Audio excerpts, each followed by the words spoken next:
Very good morning friends, स्वागत है आपका हमारे यूट्यूब चैनल ISPCS मेंटोर पर।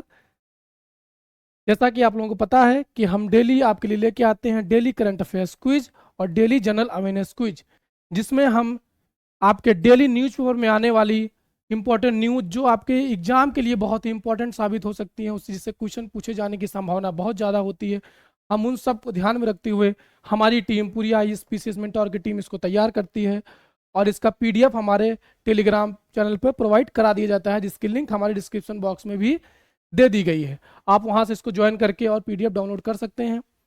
और आज हम डिस्कस करेंगे 3 जुलाई का करंट अफेयर्स। देखते हैं अपना पहला क्वेश्चन। कह रहा पहला क्वेश्चन कि उत्तर प्रदेश विधि विरुद्ध धर्म परिवर्तन प्रतिषेध संशोधन विधेयक 2024 के तहत धमकी या साजिश के तहत धर्म परिवर्तन कराने पर अधिकतम सजा क्या है। क्या कह रहा है क्वेश्चन कि under the UP prohibition of unlawful conversion of religion amendment bill 2024, what is the maximum punishment for convergence under threat और कॉन्स्पिरेसी। क्या है मैक्सिमम पनिशमेंट, बताइए आप लोग। क्या कह रहा है पहला option up to 10 lakh fines, 10 years of imprisonment, life imprisonment, और चौथा क्या है कम्युनिटी सर्विस। क्या है मैक्सिमम पनिशमेंट, लाइफ इम्प्रिजनमेंट है। जो अभी अमेंडमेंट में पारित किया गया है यूपी असेंबली में, उसमें सबसे जो मैक्सिमम पनिशमेंट दी गई है किसके लिए दी गई है, कन्वर्जेंस अंडर थ्रेट और कॉन्स्पिरेसी। किसके लिए, धमकी या साजिश के तहत धर्म परिवर्तन कराने पर अधिकतम सजा का प्रावधान कितना किया गया है, लाइफ इम्प्रिजनमेंट, आजीवन कारावास की का जो है एक अधिकतम सजा रखी गई है। ठीक है, आगे देखते हैं हम लोग। केंद्रीय मंत्री धर्मेंद्र प्रधान द्वारा लॉन्च किए गए राष्ट्रीय प्रशिक्षता और प्रशिक्षण योजना NATS 2.0 पोर्टल का प्राथमिक उद्देश्य क्या है। ठीक है, क्या है इसका प्राथमिक उद्देश्य बताइए। क्या कह रहा है, डिग्री जारी करना, कौशल मूल्यांकन, ठीक है, प्रशिक्षुता प्रबंधन, और चौथा क्या कह रहा है, वित्तीय लेखा परीक्षण। क्या है इसका, क्या है प्राथमिक उद्देश्य, क्या है, अप्रेंटिसशिप मैनेजमेंट। क्या है, प्रशिक्षुता प्रबंधन, इसका मेन उद्देश्य किसका, NATS का। आपको पता होगा कि जो हमारी न्यू एजुकेशन पॉलिसी आई थी, न्यू एजुकेशन पॉलिसी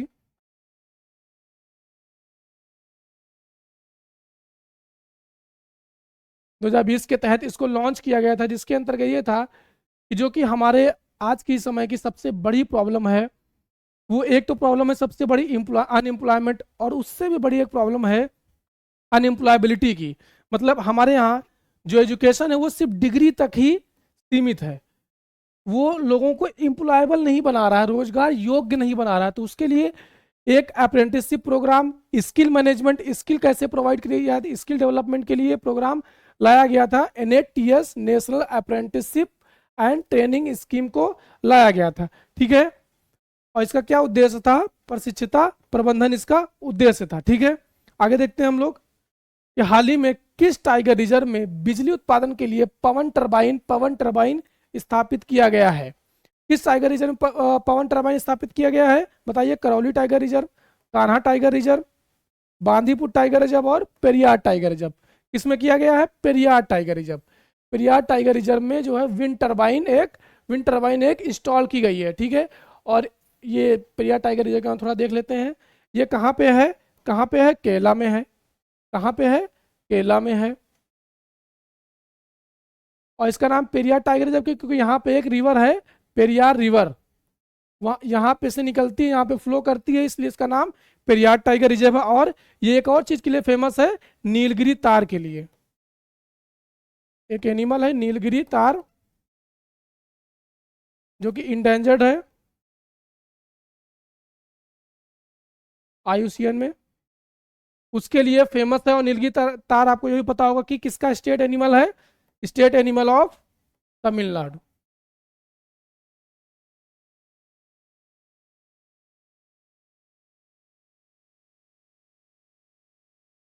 ये तमिलनाडु का स्टेट एनिमल और नीलगिरी तार इस रीजन में पाया जाता है, और ये कहाँ पे है, केरला में है। और पेरियार रिवर यहाँ से निकलती है, उसका स्टेटस क्या है, नीलगिरी तार का इंडेंजर्ड। ठीक है, आगे देखते हैं हम लोग। क्या कह रहा है, what is the theme of the 32nd international conference of agriculture economist. क्या पूछ रहा है, इसकी थीम क्या है, जो 32nd international conference of agriculture economist हुआ है। ठीक है, क्या कह रहा है, कृषि अर्थशास्त्रियों के 32वें अंतर्राष्ट्रीय सम्मेलन का विषय क्या है। ठीक है, बताइए आप लोग क्या है विषय, transformation toward sustainable agri food system. क्या कह रहा है, क्या कह रहा है कि इनहेंसिंग, दूसरा क्या कह रहा है, इनोवेशंस इन एग्री फूड सिक्योरिटी। तीसरा क्या कह रहा है, enhancing rural livelihoods and sustainability. चौथा कह रहा है, future directions in agriculture policy. क्या है इसका थीम, क्या है, transformation toward sustainable agri food system. ठीक है, इसका थीम क्या है, ट्रांसफॉर्मेशन टुवार्ड्स एक सस्टेनेबल एग्री फूड सिस्टम की तरफ एक ट्रांसफॉर्मेशन है उसकी। इस बार इसकी क्या थीम है, ट्रांसफॉर्म करना है किसकी तरफ, एग्रीकल्चर सिस्टम को किसकी तरफ, सस्टेनेबल एग्री फूड सिस्टम की तरफ। जिससे क्या होगा, जैसे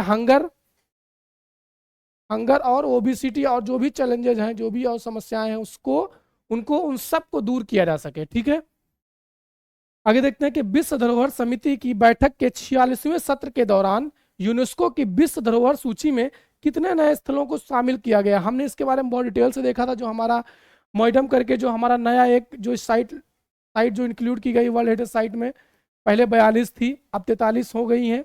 हमने इसके पहले वीडियो में बहुत ही डिटेल में इसके डिस्कस किया है।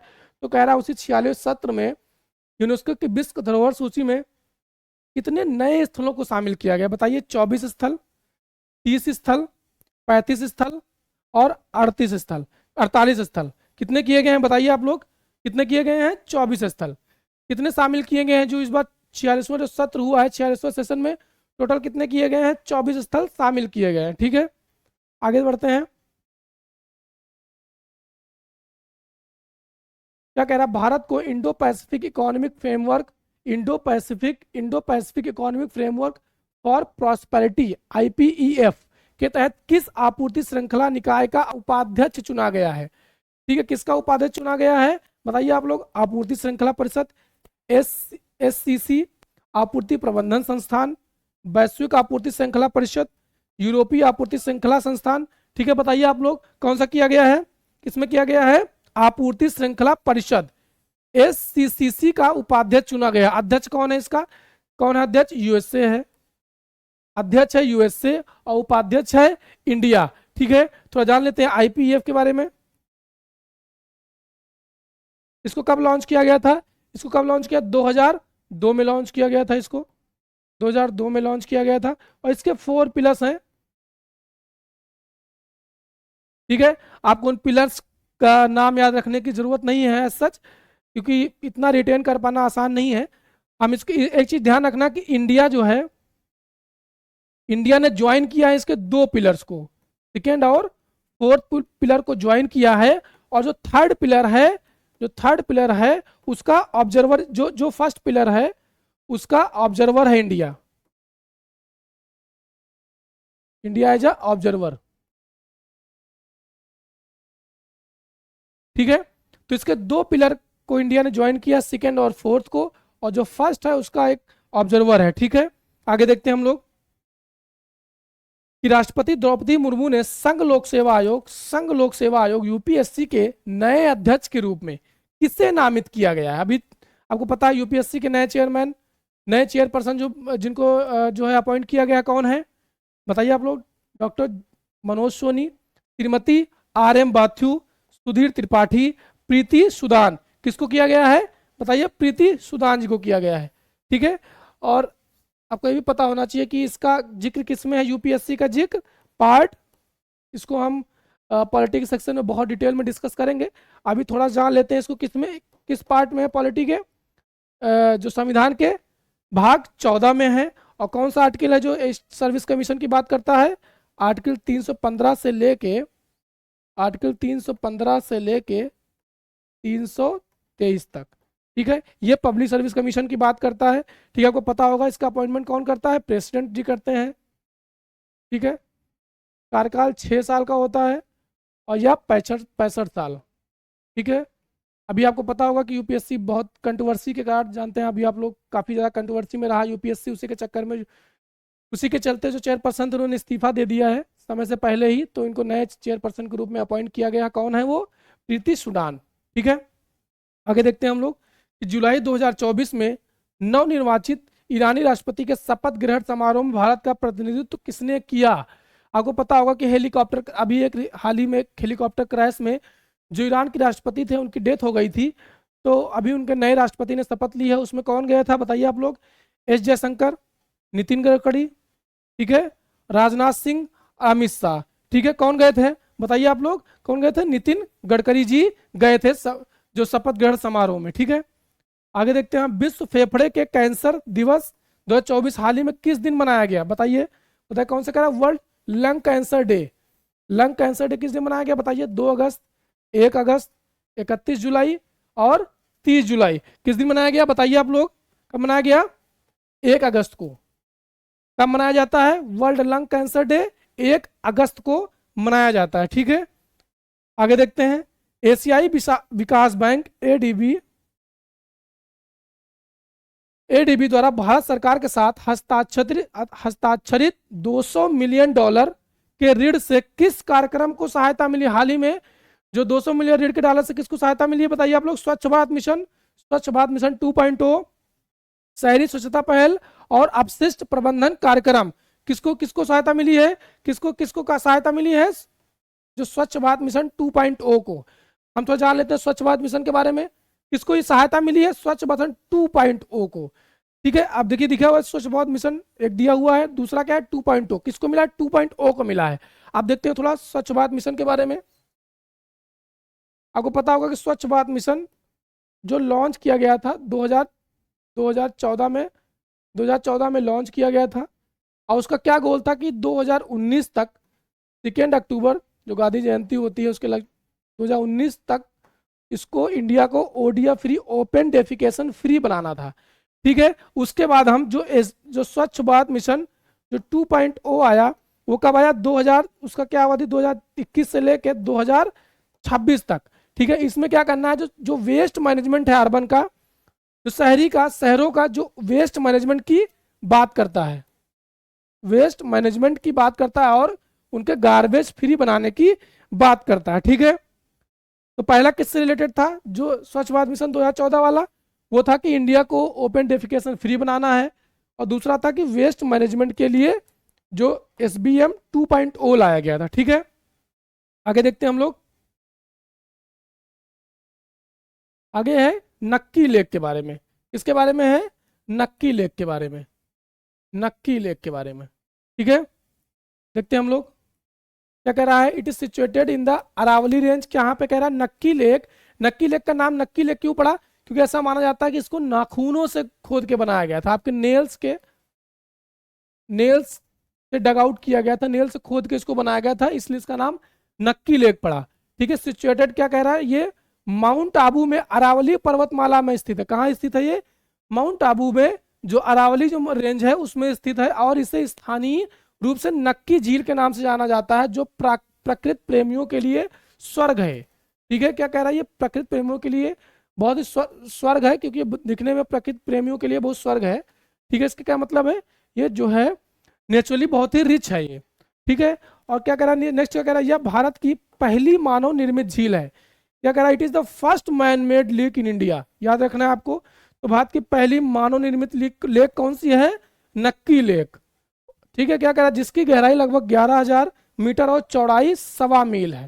ठीक है, आगे देखते हैं कि the ranges were form during the Precambrian era. ये जो रेंजेस थी, जो अरावली रेंज है, पर्वतमाला का निर्माण प्री कैम्ब्रियन युग 3.8 बिलियन से 540 मिलियन वर्ष पूर्व इसके दौरान इसका हुआ था। कब निर्माण हुआ था? पर्वतमालाओं का निर्माण प्री कैम्ब्रियन युग में हुआ था। ठीक है, क्या कह रहा है? यह पहाड़ी इलाका उबड़ खाबड़ और सुरम्य है, जिसमें घाटियां, खड़ी ढलाने, पठार और घाटियां हैं। ठीक है, आगे देखते हैं हम लोग। और क्या कह रहा है? इसे माउंट आबू की लव झील भी कहा जाता है। माउंट आबू की लव लेक भी कहा, क्या कहा जाता है? It is also named as love lake of mount Abu. यह राजस्थान की गरासिया जनजाति, याद रखना है आपको, गरासिया जनजाति के लिए पवित्र झील है। बहुत ही सैक्रेड लेक है। किसके लिए? एक गरासिया जनजाति है राजस्थान की। ठीक है, उसके लिए पवित्र झील है। और अप्रैल महीने में पड़ने वाले शुक्ल पक्ष में उसके त्योहार के समय या उनके पूर्वजों की पूजा और स्मृति का स्थान है। ठीक है, आपको ये भी पता होगा गांधी जी की भी अस्थियां, गांधी जी की जो अस्थियां हैं उनको भी यहाँ पे बहाया गया था। कब बहाया गया था? 12 फरवरी, 12 फरवरी 1948 को।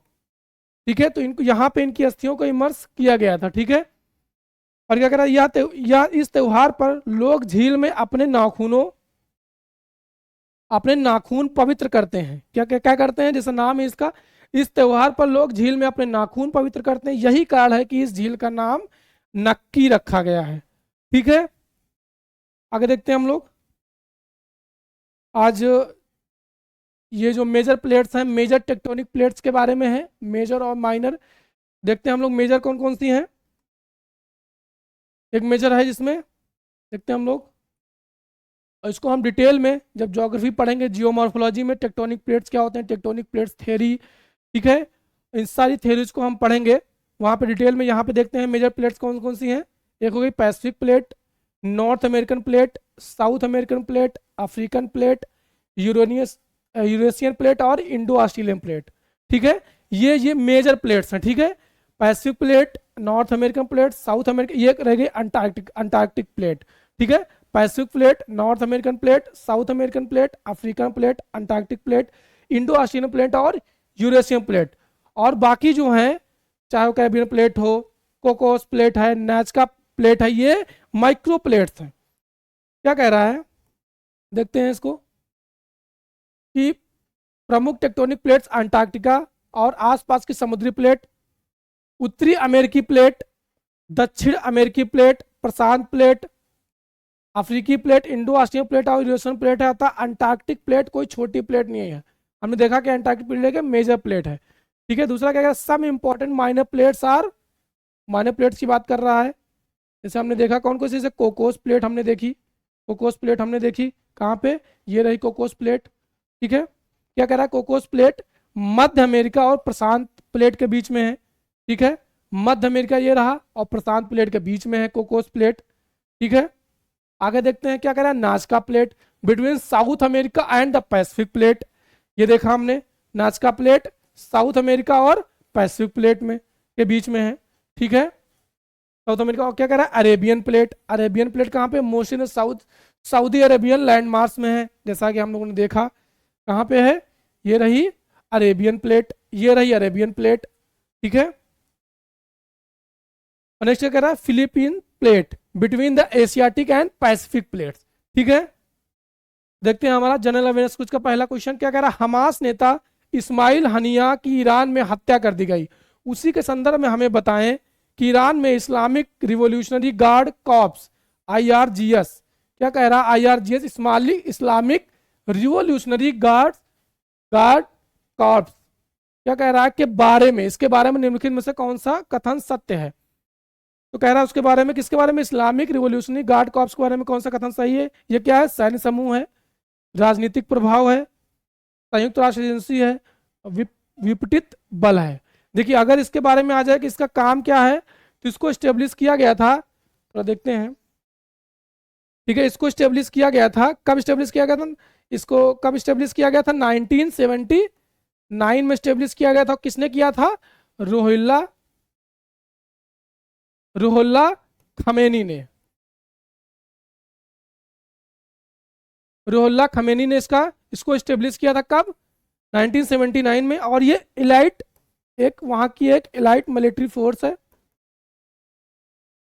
एक तो वहां के स्टेट की एक अपनी आर्मी है, उसके अलावा एक इलाइट मिलिट्री फोर्स है जो वहां की आर्मी है स्पेशली, वो भारत जो ईरान की संप्रभुता है उसकी रक्षा करती है। और जो ये है IRGS, ये जो भी रिजीम है वहां का, जो शासन है पॉलिटिकल उसकी स्टेबिलिटी के लिए, रिजीम स्टेबिलिटी शासन है उसकी स्टेबिलिटी के लिए इसको स्टेब्लिश किया गया था। तो अगर पूछ लिया जाए कि इसका काम क्या है, तो सही होगा राजनीतिक प्रभाव। और ये है क्या, सैन्य समूह ही है ये। ठीक है, एक मिलिट्री है, एक मिलिट्री ग्रुप नहीं है, मिलिट्री है एक। ठीक है, तो यहाँ पे कौन सही है, पॉलिटिकल इन्फ्लुएंस। ठीक है, किस लिए लाया गया था इसको, पॉलिटिकल स्टेबिलिटी या रिजीम स्टेबिलिटी के लिए लाया गया था। ठीक है, आगे देखते हैं। भारत की राष्ट्रपति द्रौपदी मुर्मू ने प्रीति सूदन को नियुक्त किया गया है, किसको किया है, प्रीति सूदन को नियुक्त किया है। उसी संदर्भ में हमें बताएं कि संघ लोक सेवा आयोग के पहले अध्यक्ष कौन थे? यूपीएससी के संघ लोक सेवा आयोग के पहले अध्यक्ष कौन थे, ये कह रहा है। ठीक है, चलिए हम लोग देखते हैं थोड़ा सा। तो आपको पता होगा जो गवर्नमेंट ऑफ इंडिया एक्ट था 1919, ठीक है, उसने पहले सबसे पहले इसको प्रपोज किया था कि एक फेडरल पब्लिक सर्विस कमीशन होना चाहिए। उसके बाद क्या हुआ कि जो ली कमीशन आया,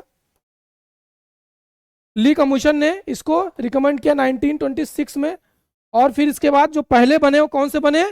सर रॉय बारकर इसके पहले अध्यक्ष बने। कब से कब तक रहे? 1926 से लेके 1932 तक रहे। कौन? Sir Ross Barker. ठीक है, और इसका पहले प्रपोजल दिया था गवर्नमेंट ऑफ इंडिया एक्ट 1919 ने। फिर जो ली कमीशन था उसके प्रपोजल पे, उसकी रिकमेंडेशन पे इसको 1926 में इसको स्टेब्लिश किया गया। ठीक है, और जो पहले इसके अध्यक्ष थे सर रॉस बारकर जी, तो कब से कब तक के लिए थे? 1926 से लेकर 1932 तक। ठीक है, आगे देखते हैं हम लोग कि भारत को आईपीईएफ की आपूर्ति श्रृंखला, भी हम लोग देखा था इसके पहले आईपीईएफ के बारे में, कि आपूर्ति श्रृंखला परिषद का उपाध्यक्ष चुना गया। उसी के संदर्भ में हमें बताएं समृद्धि के लिए इंडो पैसिफिक आर्थिक ढांचे का प्राथमिक फोकस क्या है? बताइए क्या प्राथमिक फोकस? गठबंधन, जलवायु, व्यापार और कृषि। क्या है इसका मेन फोकस? व्यापार। ये ट्रेड, इकोनॉमिक ग्रोथ, ठीक है, इकोनॉमिक ग्रोथ, इकोनॉमिक प्रॉस्पेरिटी और ट्रेड की बात करता है। ठीक है, इकोनॉमिक ग्रोथ, प्रॉस्पेरिटी, ठीक है, और इकोनॉमिक स्टेबिलिटी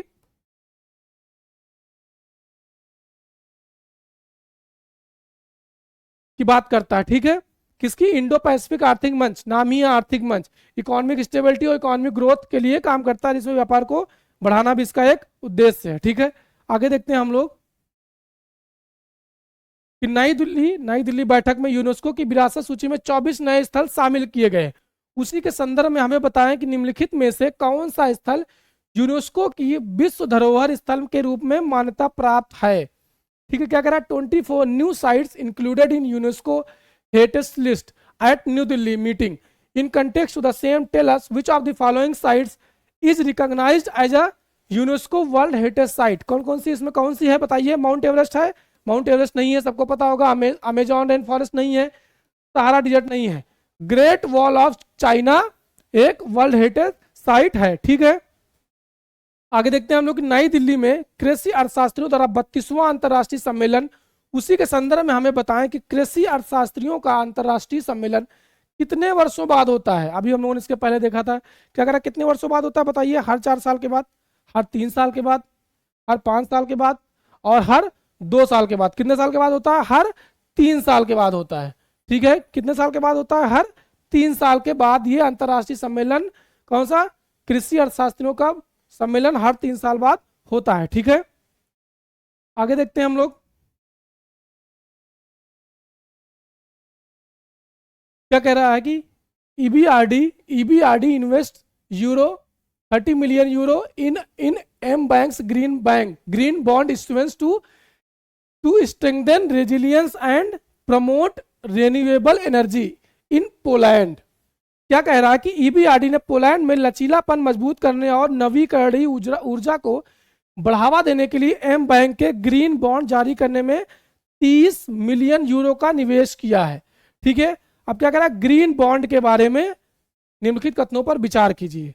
ठीक है, अब क्या कह रहा है जानते हैं ग्रीन बॉन्ड के बारे में, कि ग्रीन बॉन्ड विशेष रूप से सकारात्मक पर्यावरण, ठीक है, green bond are issued to exclusively fund project that have positive environment, ठीक है, पॉजिटिव इन्वायरमेंटल इंपैक्ट। ठीक है, जो सकारात्मक पर्यावरण वाली परियोजनाओं को निधि देने के लिए जारी किए जाते हैं। बिल्कुल सही है, परियोजनाओं में अक्षय ऊर्जा, स्वच्छ परिवहन और हरित भवन अन्य शामिल हो सकते हैं। बिल्कुल, इन बांडों से प्राप्त आय को हरित परियोजनाओं के लिए निर्धारित किया जाता है। बिल्कुल सही है।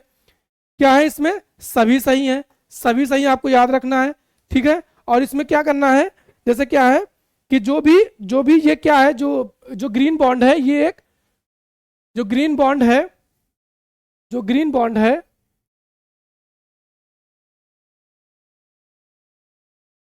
ये एक डेट इंस्ट्रूमेंट है।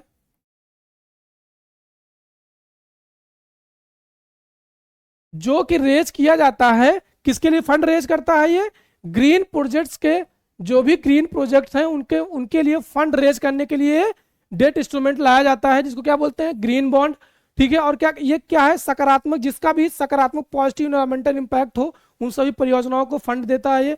और उसके अंतर्गत ये रिन्यूएबल एनर्जी, क्लीन ट्रांसपोर्टेशन और ग्रीन बिल्डिंग के तहत प्रोजेक्ट में कौन कौन से आते हैं? रिन्यूएबल एनर्जी, क्लीन ट्रांसपोर्टेशन और ग्रीन बिल्डिंग्स। ठीक है, और क्या कह रहा है? जो भी इसकी प्रोसीड्स है वो from these bonds are earmarked, उसी के लिए ग्रीन प्रोजेक्ट्स के लिए ही निर्धारित की जाती हैं। ठीक है, जितने भी जो फंड रेज किए जाएंगे उनको ग्रीन प्रोजेक्ट के लिए ही उनको यूज करना होगा। ठीक है,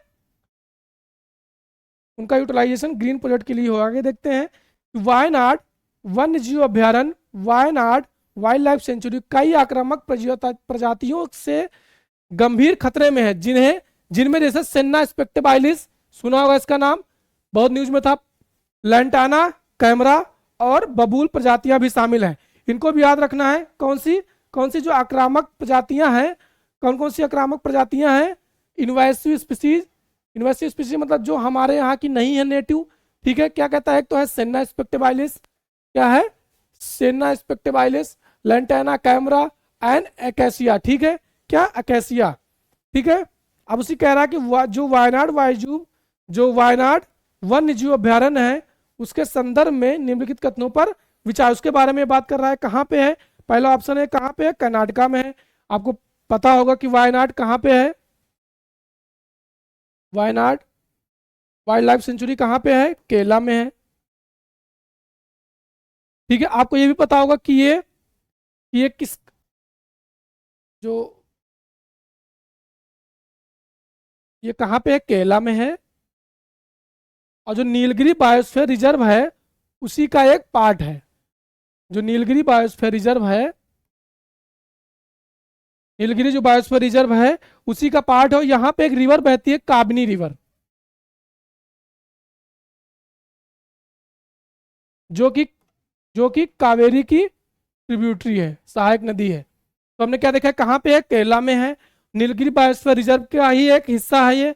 ठीक है, और ये यहाँ पे काबनी रिवर फ्लो करती है, जो कि कावेरी रिवर की ट्रिब्यूटरी है। हम उसको देखते हैं। इससे पहला क्या कह रहा है? कर्नाटक में है, तो ये गलत है। कहाँ पे है?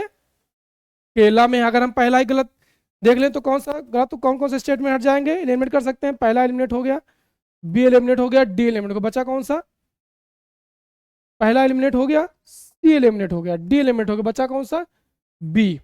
चलिए आगे भी देखते हैं। नीलगिरी बायोस्फीयर रिजर्व का एक अभिन्न अभी हम लोगों ने देखा, और इसकी स्थापना 1973 में हुई। बिल्कुल सही, इसकी स्थापना कब हुई थी? 1973 में हुई थी। तो कौन सा ऑप्शन हो गया? ऑप्शन बी, 2 और 3। ठीक है, आगे देखते हैं हम लोग क्या कह रहा है कि ₹10,000 crore revamped distribution sector scheme, क्या कह रहा है कि revamped distribution sector scheme to upgrade distribution infra, reduce AT&C losses.